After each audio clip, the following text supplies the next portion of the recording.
So I want to welcome you guys to a new program. It's called Crypto Casuals. So I've always been somebody who learns through picking up the phone and doing and cold calling people, cold calling experts, cold calling people who know a new space and learning from that. I was never good at school.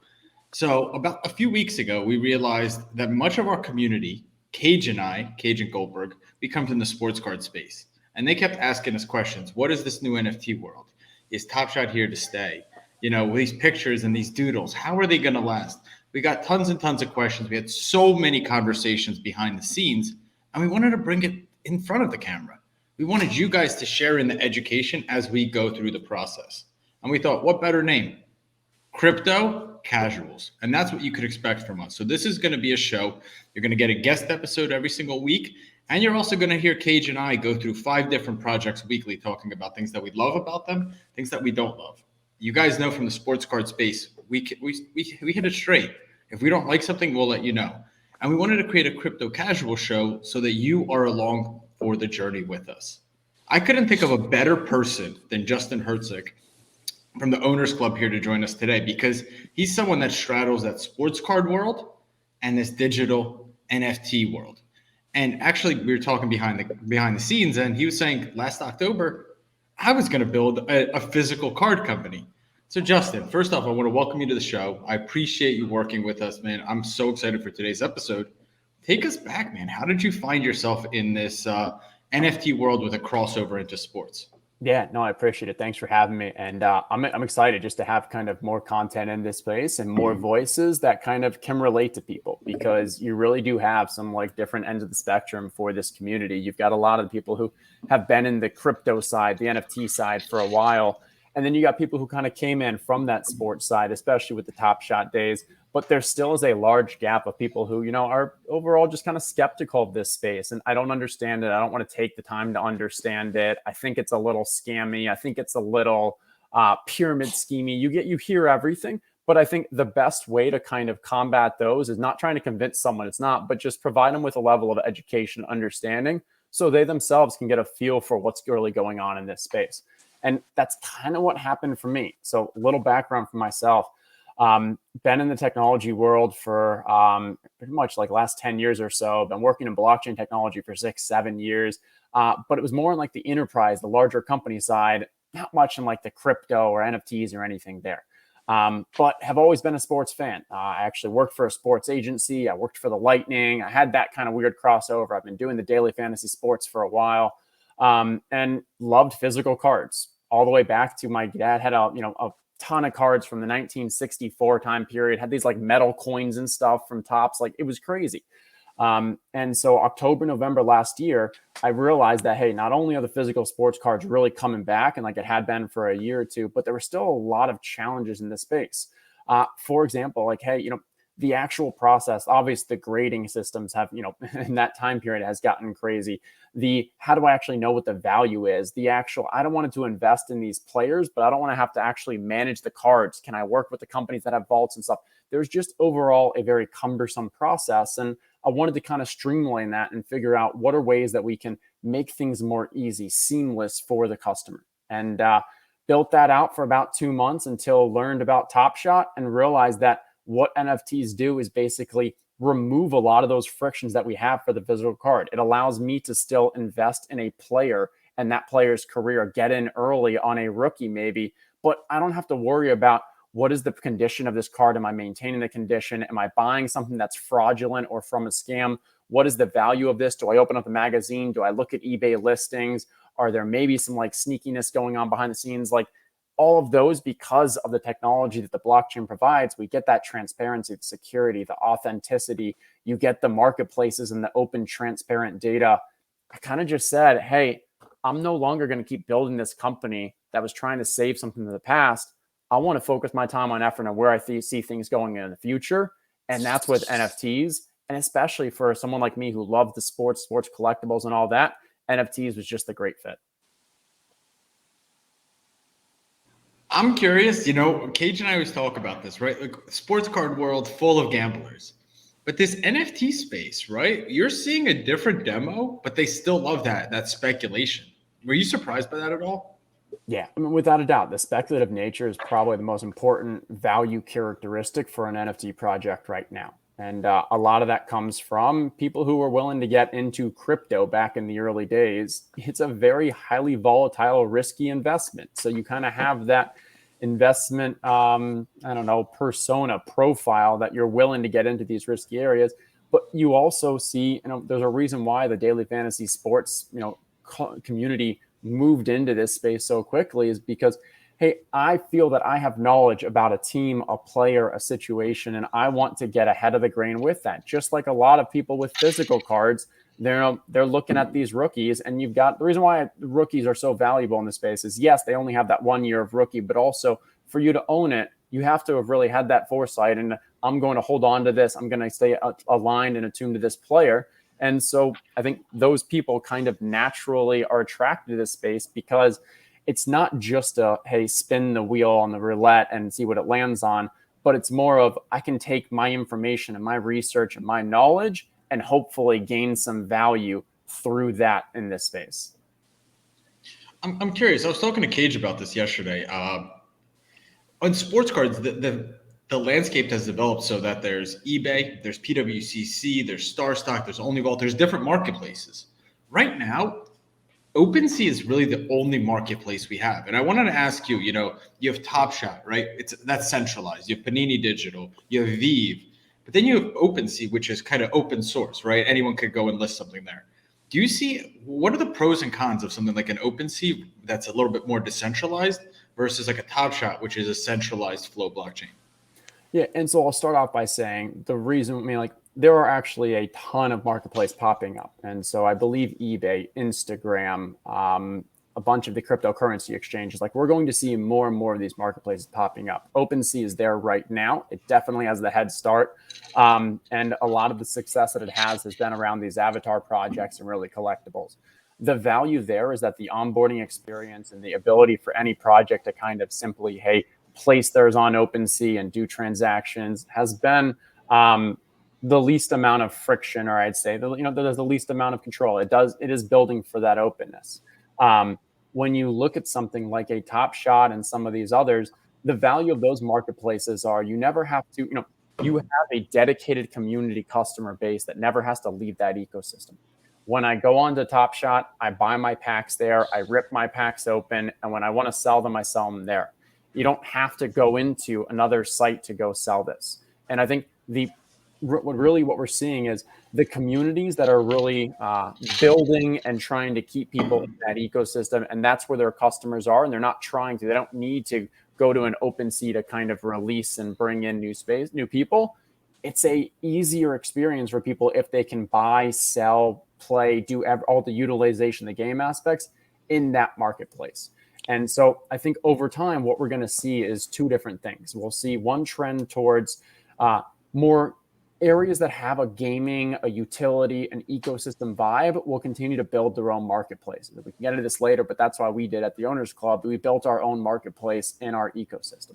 And then you'll see externally, you're going to see a bit more of, I'd say, niche-focused marketplaces. I don't think we're going to see one or two that just wins it all. I think you're going to see maybe this one is really for sports. This one's really for the high-quality curated art. This one's going to be a bit more for maybe with fractionalized aspects or with staking or more of those kind of decentralized finance components baked into it.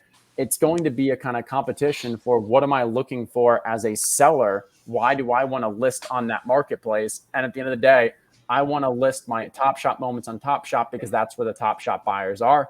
I want to list my avatar project on OpenSea because that's where the buyers are.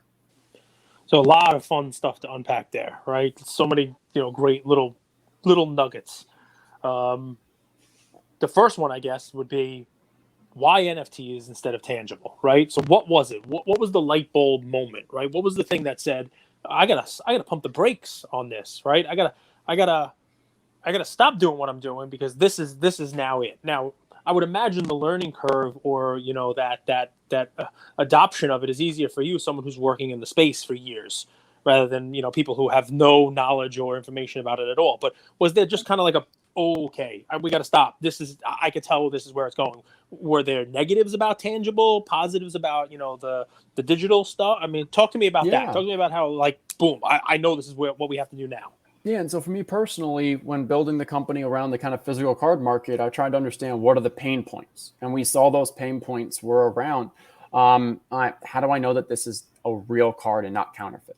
How do I know what the value of this is? How do I protect this so that it doesn't, if I have a fire or I lose it or I rub, kind of scratch a corner or something, how do I, make the process easier for the purchasing and selling so I don't have to go to the mail and ship it out and stuff? Like those are pain authenticity, points I see. right? Yep.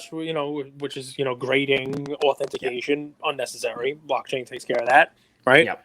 2, vaulting, storage, protection out the window, and 3, the biggest one, friction dealing with logistics. All of the going to the post office and sending it somewhere and buying it and, picking it up and PO boxes and, I'm sending it to Oregon or I'm sending it to Delaware or where is it going to be? And the funny part about it is, before the whole NFT boom, Andrew will tell you because he sees it as well, a younger collector will come up to me and say, hey, you want to trade? And I'll say, okay, what do you got? And I'm sitting there with a cardboard box full of cards and the whole deal. And they'll take out their phone and say, here you go, swipe. And this is what I have. And it's almost a digital card already, they were ready for this. So I get exactly what you're saying. Top Shot. That cardboard box that you were carrying around still left an injury. Hurt my you arm. didn't even add that. You didn't even add that as a con. And that's a great point. And let me add one more there. When I was a kid, my dad's great. Took me all the sports things. We had a sports room, and in that room, you had all the signed memorabilia. You had the bats that I got. Like this was my cool space for when my friends came over. Look how much of a sports fan I am. Look at this. The limitations there are. Who sees that? Just the people who you're inviting in your house. We are living in a digital world. We now have the ability to kind of digitally flex, digitally show off, digitally share our experiences. And that's where NFTs come into play. And yes, we've been talking about collectibles aspect and the virtual version of a sports card, but also we're going to see, hey, you went to that baseball game. At that baseball game, someone hit for the cycle. Okay, you get an NFT that actually shows and proves you were there. Now it's not just hey, anybody could own this, but there's a personalized aspect that you actually experience that. And now you have proof of your actual experience. I mean, I love a few podcasts with everybody out there. I saw a few podcasts where someone has the CryptoPunk in the backdrop.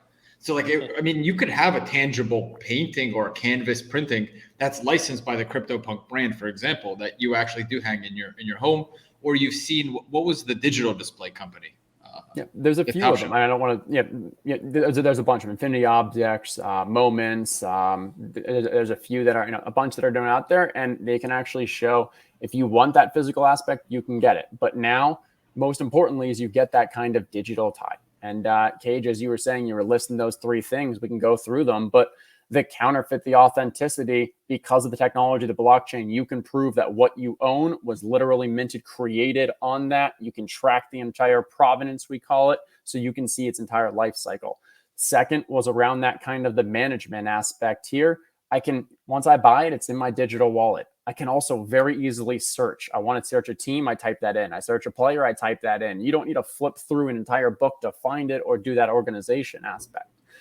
And then we also talked about kind of the logistics aspect. If I want to buy something, all I need to do is just click a button, approve that transaction, and it's purchased and it's now mine. And if I'm selling it, just as easy. I don't need to go through that post office or wait the 7 days for it to get shipped to me or be concerned about what the condition is when that person or pay for that shipping.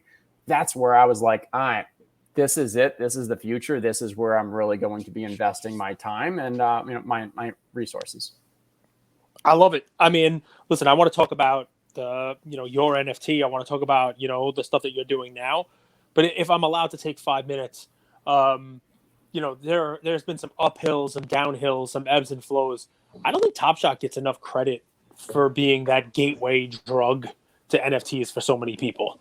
And I want to know whether you agree with me on that front. I mean, there are crypto people out there who are like, it's not, it's centralized, it's fake. it doesn't count, and they're working towards, being decentralized and listing their stuff outside their ecosystem. But I mean, I think Top Shot was a huge bridge for people. I mean, I think it got a lot of people in, and it introduced people to at least the theory behind, blockchain in some regard, and these digital assets that are out there. I know it was my first entry into it, and Andrew will tell you, because when I found it, I was like, Andrew, just get in this now. Like, it's like one of those kind of things, right? And I mean, it's just it was interesting how that happened. I think it's funny because what worked for them was that they were centralized, right? Just like you talk about, right? It's an ecosystem where you can go in, you can use your fiat, you can use your credit card to buy it, and you buy and sell, you name it, you're right there. But now that worked for them, they're working to get off that. They're working to have everybody with custodial wallets and the whole nine yards. I think it's funny how the crypto world can't seem to get away from that. It's almost like Amazon, right? Amazon killed all of the brick and mortars, right? They killed them all. Like, every brick and mortar went out of business. Amazon, everything's online. And the next thing you hear is Amazon's going to open up stores. And Amazon needs a footprint. And Amazon's going to open up. Here we have these digital cards to replace tangible assets. And the first businesses that everybody wants to do are physical displays for your digital assets. I mean, it's so funny, right? Like it's like we take 2 steps forward, but we're always going to take that half step back towards tangible anyway. I guess, I just think that's funny. Yeah, but Top Shot, man. And it's aspirational. And a lot of the whole mantra, the kind of fundamentals of the cryptocurrency and decentralized blockchain, distributed ledger technologies, is around that. We don't want there to be this one owner, this one person, this was company that has the control. The whole concept is, hey, we have this new technology that allows us to have this decentralized models. But the truth is, with Top Shot, like, no question, they brought hundreds of thousands of people into this space, and they're going to bring so much more once the NFL that they're starting to roll out. And the way that they did that is by putting the technology behind the scenes. You could sign up and join Top Shot and not know anything about blockchain technology, but get the great experience from it.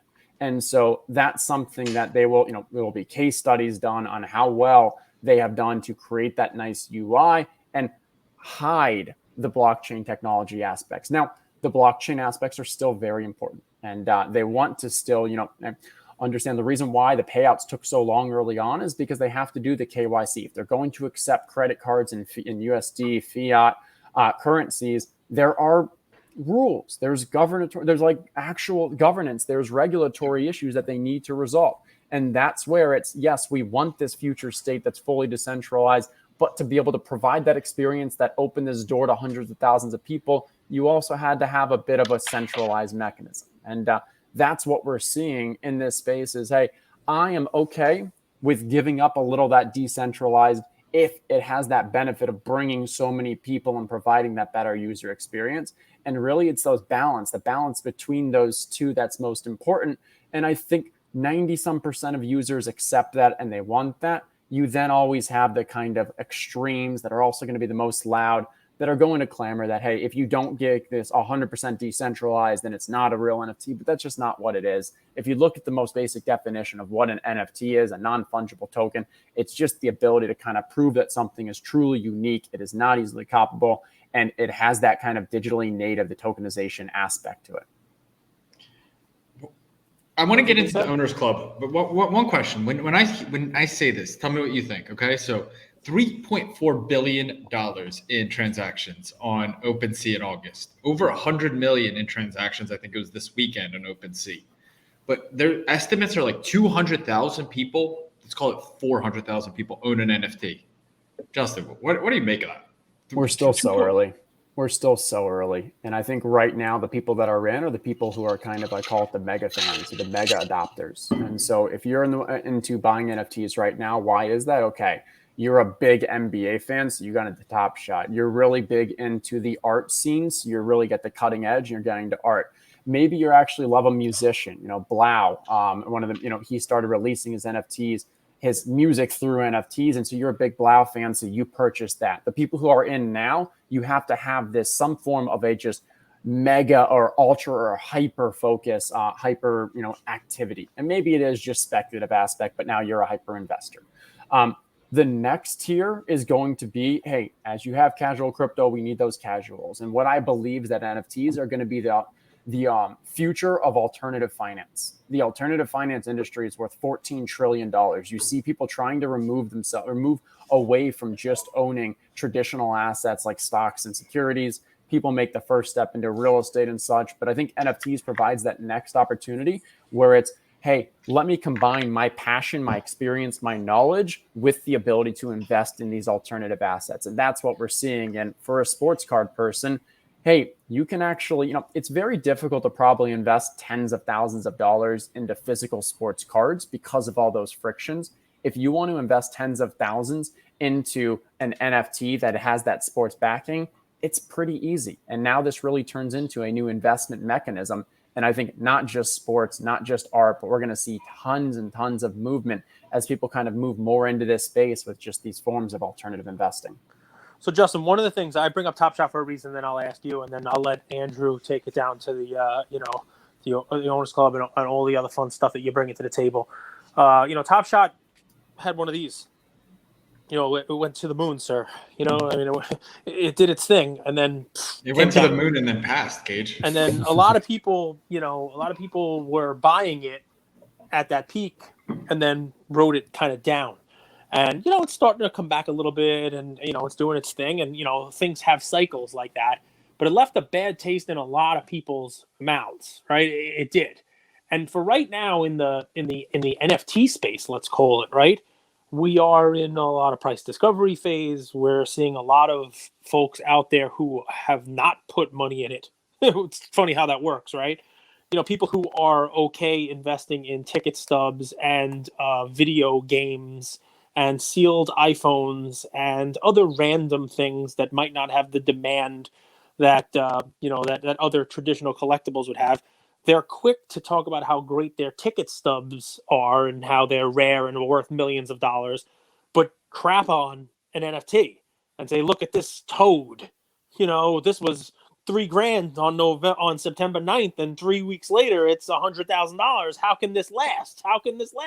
And you always going to have that, with the birth of the artist immediately following as the critic kind of thing, right? So what do you say to people listening to this? We have various audience, right? But to the folks who are getting in now and seeing the run, what do we say to them? Hey, you're not getting in Top Shot in March and boom, riding down the crash. What do you say to the folks who, whether they're in avatar products, PFP type of things, and they've seen the run up in Cool Cats or, Winter Bears or whatever the heck they're buying, right? And they say, how can this last? Is there is the world flat? Are we about to fall off the edge of it? What do you say to folks like that? Your own friends who ask you, hey, should I put some money in this? Is this sustainable? Yeah, no, there's a lot of chasing that's going on. And there's definitely ways to make a substantial profit from a short-term play just through kind of these different projects out there. But that wouldn't at all be my recommendation, especially someone who's new to this space. What I would say is, hey, first and start off with the fundamentals. Find something that is interesting to you. Find something you're passionate about. Maybe it is on the sports side.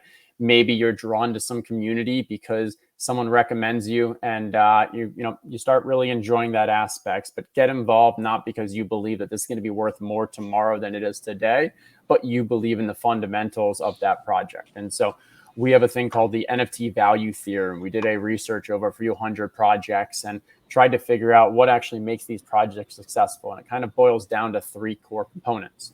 One is speculative value, two is aesthetic value, and three is utility.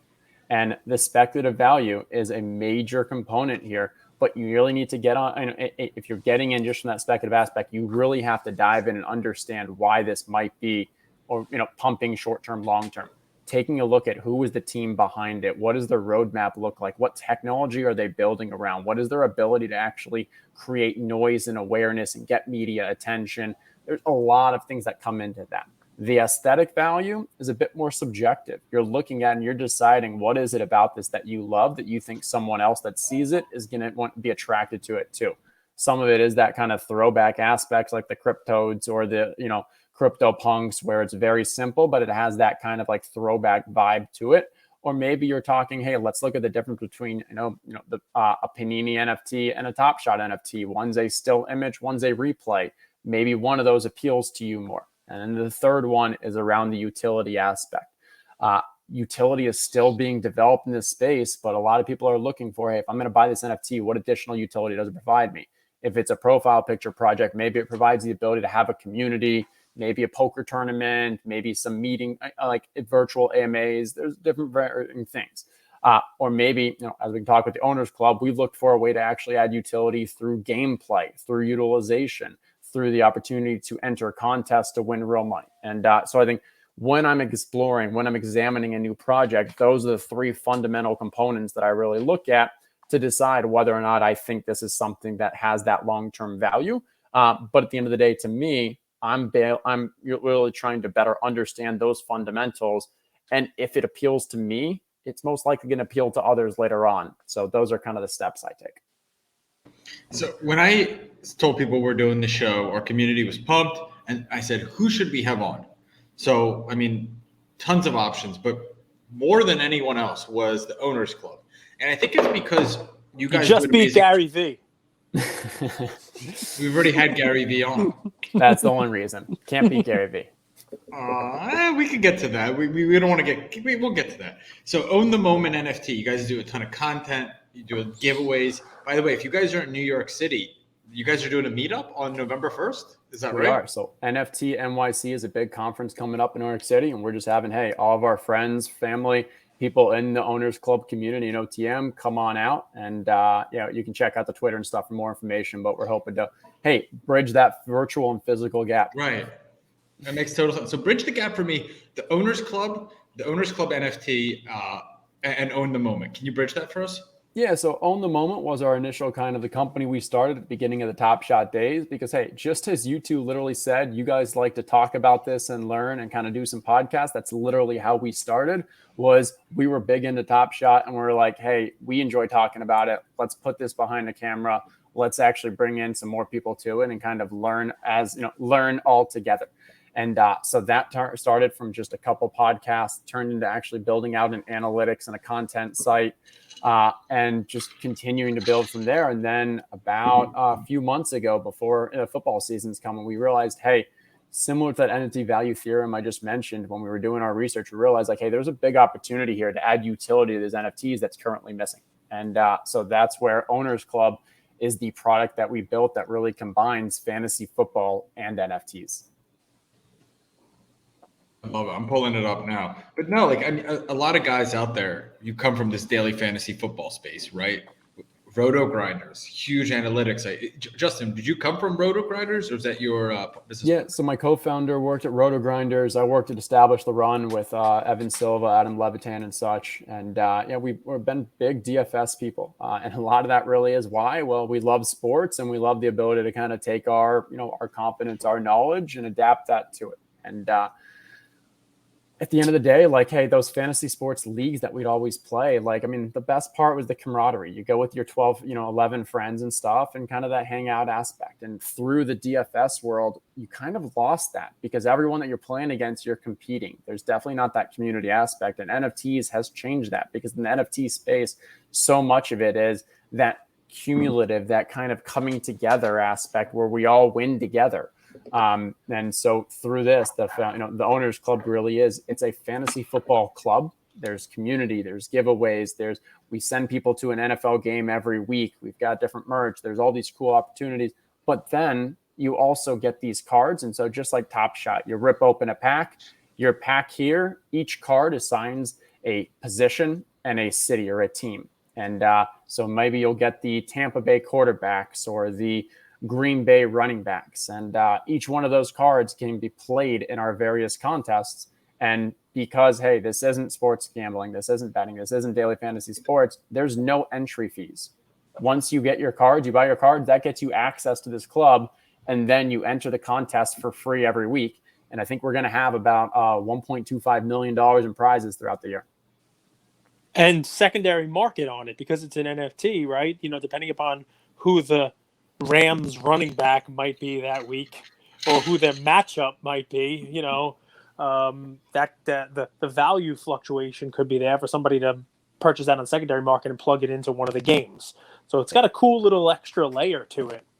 Exactly. And one of my favorites is the Thursday night game. So we wanted to make lock at that Sunday, hey, 1 p.m. Eastern time each week, but there's those Thursday games and we don't want to throw those out too. So we added a wrinkle where you can actually decide after the Thursday games, before your Sunday lock, whether or not you want to include those in your lineup. So for example, last Thursday night was the Bengals game. CJ Uzoma has multiple touchdowns, has like 60, 70 yards, whatever he finished with, huge game. That was the top scoring tight end for the week. And you could see in real time as he got those touchdowns, people went to the secondary marketplace and started buying those so they could plug them in their lineup that week. And other people who have multiple of them decided, hey, maybe I'm going to go sell mine. And a card that normally would only be $30, $40 is now selling for $200 so that people can play it that week. And the person who won the main event, we're having a live final in Miami. So that person who qualified for the live final, they did it with a Cincinnati tight end. So how does it work with the packs? Real quick, Cage, real quick. I just want to say why that's important, because that happened last August with Bol Bol. Same exact thing happened when Bol Bol had like a 30-point game. If you guys don't know who Bol Bol is, look him up. Just type in BOL. He's a basketball player on the Nuggets. But same thing happened. And people, Ian, Cage's son, ran running down to the basement. He's like, oh, we got Bol Bol, right? But if you would sell that card, right, to somebody, you'd have to package it up, ship it, and maybe in 5 days, Bol Bol's not even playing. So that's that nuance of being able to trade on the fly when somebody has a good game. We saw that in Top Shot too, and it was so awesome. So, Cage, sorry to cut you off. But the difference between Top Shot and Bol Bol and Bol Bol was that the additional friction of if you sent the card to somebody, they were able to return it to you because Bol Bol wasn't playing and you didn't actually get your money. You didn't get to capitalize on it. Whereas in the world of NFTs, it's no backsies. So, I mean, it's an interesting way of fixing a problem that was there in the tangible space. So talk to me about the packs. And there's utility added. Yeah, and there's utility added where with the example for the Bol Bol, like, hey, maybe his price spiked 20, 30%. But then a lot of times, a couple of days later, it just kind of went back down because it did that one game really change the trajectory of his career or the value of his card. I don't know, maybe not. But with here, that you're at least getting that utility for that week. So even if Cincinnati tight ends don't do well the rest of the year, hey, that person, he just booked his trip to Miami for the live finals because of that Thursday night game. That's that level of utility.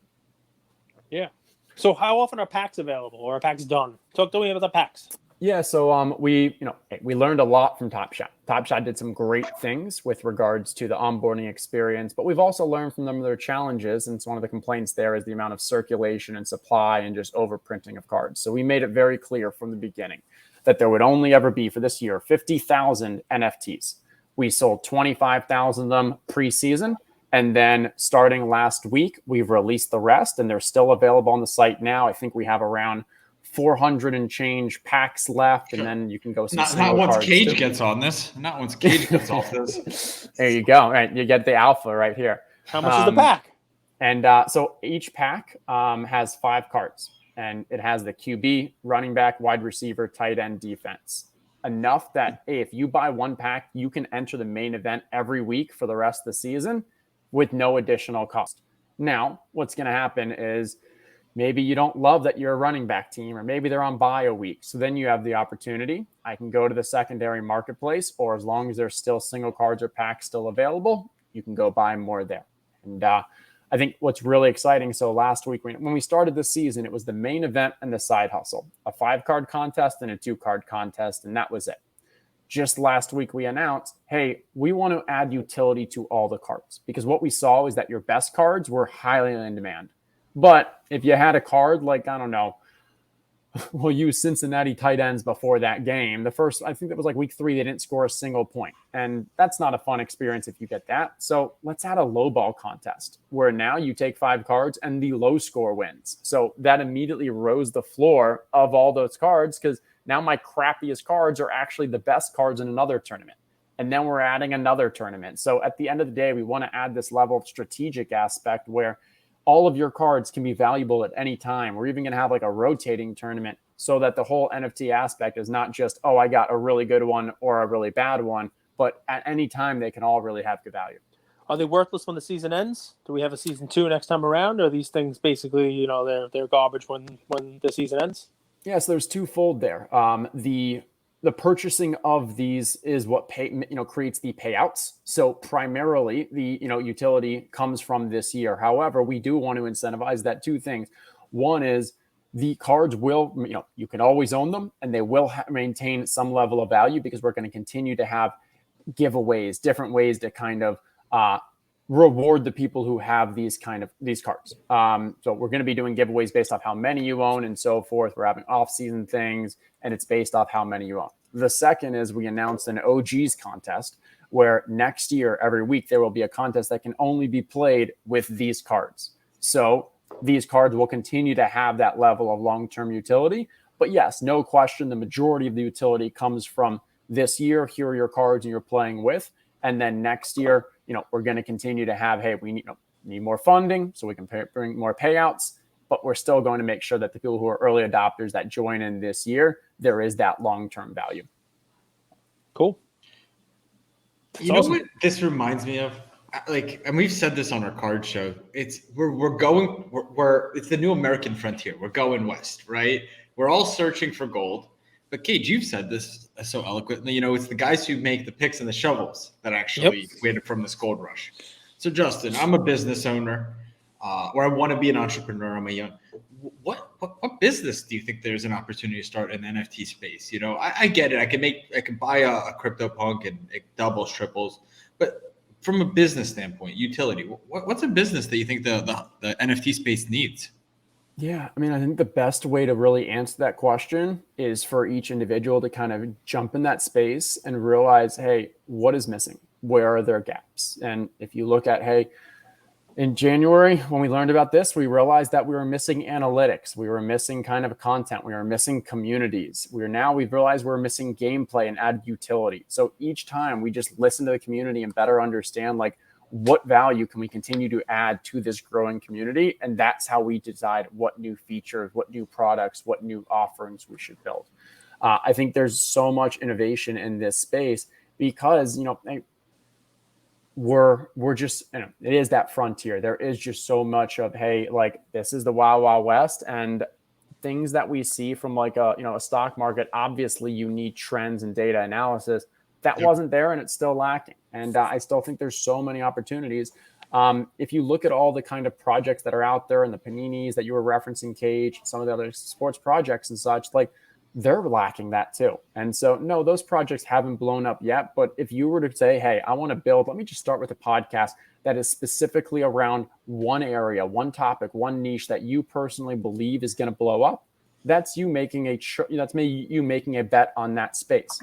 And so if you think that whatever it is, Panini is the future of NFTs for whatever reason, you have that level of conviction. Yes, you could buy those cards, but you could also maybe create some form of content around it. Maybe you work with a developer to create a website around it. Maybe you create just a basic newsletter that gives the information and such. There's just so many opportunities. And a lot of it is, hey, we need to make bets on what we feel is going to be the big next thing. And that's where you're allowed to kind of take that business sense and put your money where your mouth is, where your thoughts are. And the best bet, and probably the most rewarding one too, is on yourself, right? Same question. I love this rapid fire. Let's say I'm a brand, I'm a musician, I'm an artist, I'm a photographer, and I want to launch my NFT. How do I go about it? What's the right way? I know there's never a right way, but how do you go about that? Yeah. And so we have clients that come to us all the time and ask us this. And so, for example, we did a project with the Detroit Pistons to help them launch their NFTs. And when we worked with the strategy aspects of that to figure out, okay, what do we build into these NFTs? we literally took that NFT value theorem and just broke it down to be like, well, we understand this is why these projects are successful. How do we build a project that is also successful? So first off, we wanted to make sure from that speculative value aspect that, hey, the whole goal of a large brand and organization probably isn't to create a product that people can go flip and make a ton of money on. A lot of it more is kind of an extension of their larger business, a brand engagement aspect, but you still need to provide the level of kind of tools and resources for people who are interested in that speculative nature. But then like the aesthetics. And so if you take a look at the various NBA projects that were out there where various teams went through, there's a wide range of, I'd say, how much do they really put into the building of these NFTs? We worked with a team who actually took cameras, photographed with, I think it was like the 360 view of the actual rings. And then we add the utility to it where people who collected enough NFTs actually will be getting a physical replica ring that I think values at like $1,800 of the Detroit Pistons championship, because we knew that was important to people to really say like, hey, yes, we need to bridge that physical digital gap, because you've got some people who joined that project because they were in Top Shot NFTs basketball fans, but you also have a ton that are just like, hey, live in Detroit, Pistons fan. I don't know what an NFT is, but I'm a huge fan of Detroit Pistons. So let me, and as we said, Cage, like it's so important. How do we kind of bring them all together, both with the physical and the virtual and the digital? And I think that's that big. A little bit of both, right? I mean, sometimes a little bit of both. You can't just tell everybody dump it all right now, right? They're still anchored to the physical stuff a little bit. So I mean, I get it. And it's why it's cool that you're providing physical utility, tangible utility with go to a game this week. We've launched our own little NFT project as well. I don't know if Andrew told you about it, but it was more of like like my first NFT for card folks, because we come from that area, and the card people, the tangible people, are very hesitant to jump into the NFT space, and what we kind of layered into it for the folks who have bought it and continue to, giving away tangible items, giving away gifts, slabs, cards, having also walking them through, right? Like, yeah. I mean, I must have helped at this point like 50 people buy their first ETH. Right. What's MetaMask? And I'm showing you, this is what the app looks like. This is how you get money in. This is what you do. And I can't do it. I can't connect my wallet. And we're like, okay, do it through the. So we've done a lot of that with it. It definitely. We're happy because we have a lot of people posting about how they would never have done this if not for this, like my first NFT type of thing. Lucas Tigers, we're calling it, and It's interesting though, because what I think convinces a lot of people to do it. We shouldn't have to convince them, but what I think allows people to buy into it is they still see some tangible value to it. Whether it's a get together with us, a cigar event with us, come play cards, an event or something that builds the community, but still has some tangible value to it, instead of just here you go, it's just this right click the JPEG. I mean, so. It really is funny how, at least I think in the beginning, the adoption is going to be something that comes with something tangible. Top Shot did it well with like sending people to games and doing the lounge and having like separate Discord rooms and just little things, right, that are just more than just buy this and that's what you get. Yep, 100%. And if we take a look, and so if we were to kind of break down the Owners Club community, you've got a decent amount of people who did come from NFT, from the crypto side, who are literally in the community learning the rules of football, where they're just like, hey, I love this team. This seems really fun. This seems like a great opportunity for me to learn the game of football and fantasy football. And so, yeah, you have an advantage if you're in there and fantasy football and such. But you come in and like there's that onboarding experience for them. Now you have the group of the fantasy football, the DFS, who have never touched an NFT before. Maybe they've only touched Top Shot and now they've moved over. And they don't have a MetaMask. And so we need to kind of, hold that hand and provide that onboarding experience so you can join in. And it's just been really interesting to see like two very different groups between the sports enthusiasts with virtually no NFT knowledge and the NFT crypto with virtually no sports knowledge. But it kind of comes together so well. And there's been so much back and forth of like teaching each other the various things. And that's what we actually absolutely love to see. I think those two like kind of sub industries, they're gonna be best friends in a few years. Like the sports card community and the NFT community, they need each other. Sports card typically on the older side, set in their ways. NFT community kind of pushes the envelope, but I think they're going to work really well together. Final question: is there one PFP project you're super excited about, and why? I would go with House of Kiba. So they just had their most recent drop recently. I've been a member from the early days with the actual Genesis membership.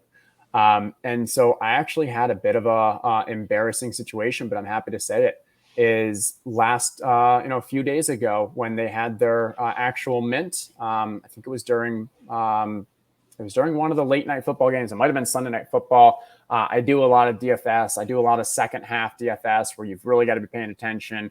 My wife was out of town. My dog was going crazy. I was multitasking and it was a little crazy. And I fell victim to one of the scams that were out there where minting the wrong thing. And apparently myself and 1,400 other people also did for this person across various projects. And I was like, well, first I'm worried that like not only did I fall victim of a scam and send some money, but like my wallet's in jeopardy. So I went through that whole process. Had some friends help me to be like, no, looks like you just lost money. It's like, okay, hey, lesson learned. It is my fault. I was not paying the level of attention that I should have been. A few days later, I'm looking in my MetaMask, my wallet, and I see that, hey, those the House of Kibas that I was trying to purchase actually do have in my wallet. And I looked to see who sent it to me, and it was some guy named like Dorian or something. I find him on Twitter. I DM like, hey, did you accidentally send me these? Like, I just want to make sure, like, I don't want this to be a gift or what it is. And turns out that's actually their new CEO, and they identified this scam. They realized all the people that fell victim to it, and they went up and bought the floor of their NFTs and sent them to all the people that accidentally, that got scammed to make it right. And there's already been an amazing team, and I'm already very bullish on this group because they have like the technology, the studios, the VR. They're basically building their own world inside the metaverse with like a legit gaming studio. But then that level of just doing something that was absolutely not necessary, and I was all accepting that I had lost that money. It was what it was. That's just an example where like, hey, even though it's not just that they were nice to me, I can now trust that team has the right mindset, that they want to take care of their customers and their community. And for some other projects, like, yeah, I believe that Bored Apes, really cares about their community. And I believe that with their hundreds of $1 million, they're going to do great things. It's also $150,000 to get into that. With these House of Kibos, like, I have confidence that this team is going to do what's right for their community. And you can get in at a price point of something like, I don't know, $300-400 or something. And that's important too, right? Like, because most of these projects, we don't realize it now because we're kind of caught in this 3.4 billion on OpenSea in 1 month. This is all long-term game. Like, this is all a 5-10 year game where you want to buy into the jockey, the business, the brand that wants to do something, not something that's just, built on hype. So, I mean, if that's not the kind of the title of the show, the caveat, the learning of this episode, I don't know what is. Guys, so if you're with us till here, 47th minute, let me give you a quick idea of what the show is going to be about, right? So we're going to bring on a weekly guest. It's going to be hard to top someone like Justin, but we're going to bring on some awesome guests that provide you insight, provide you knowledge, help you learn this space and help you navigate around the scams and hopefully into profits, communities, and enjoyment. We're also going to do a review show. So we're going to talk about 5 different projects every week, what we like, what we don't like about them. We couldn't be more excited about this. We love what we do. We love meeting people. We love having these conversations, and we hope that you'll be a part of it along for the ride with us. Be patient. It's going to take us a week or two to ramp up, but we're very, very excited. How can we support? How can we support Own the Moment, Justin? Anyone out there listening, whether that's today or 3 months from now, how can they support what you guys are building? Yeah, and it's what are we doing as well to support the ecosystem? A lot of it is like, hey, we just want to bring new people in. And so my ask to each of you is if you have not explored this space of NFTs, come do it, try, and we're here to help you out. If you are in this space, my ask is bring one friend in, talk to them about whatever your favorite project is, help them get set up with a MetaMask, answer some of their very simple questions that we all had at the time. And I think there's going to be a lot more enriching experience for everyone. And hey, if that fantasy football aspect is interesting of you, check out the Owners Club. You can find us, Google the Owners Club NFT, find us on Twitter, whatever it is. I'm personally happy to kind of answer any questions and be that friend to help you get in, because that has been so much of our goal with Own the Moment, is to bring this next generation, this next million, tens of millions, whatever it is, of people into this space, and provide them with some great opportunities and experiences and engagement along the way. Thanks, Justin.